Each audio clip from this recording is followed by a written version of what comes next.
Hello everyone, good morning.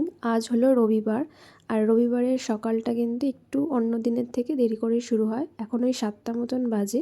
তো আমি সকালে স্নান সেরে চলে এসেছি। এরপরে যাব পুজো দিতে। আর সকাল থেকেই দেখো রোদের কি তাপ, মানে সকাল সকালে একদম সূর্যিমামা উঠে পড়েছে। তো আমি প্রথমেই ছাদে গিয়ে আগে ছাদে জল দিয়ে নিলাম ছাদের দরজায়। তারপরে হচ্ছে গাছ থেকে ফুল তুলে নিলাম। আর আমাদের দেখো এই ছোট্ট কাকটাগর গাছটায় কত ফুল হয়।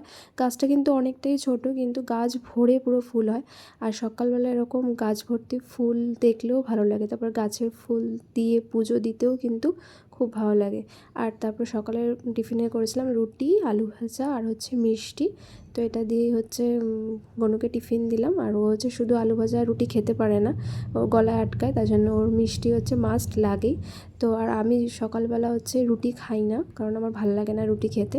তো আমি শুধুমাত্র সকালে খাই হচ্ছে ছাতুর শরবত। তো এই ছিল আমার রবিবারের সকাল।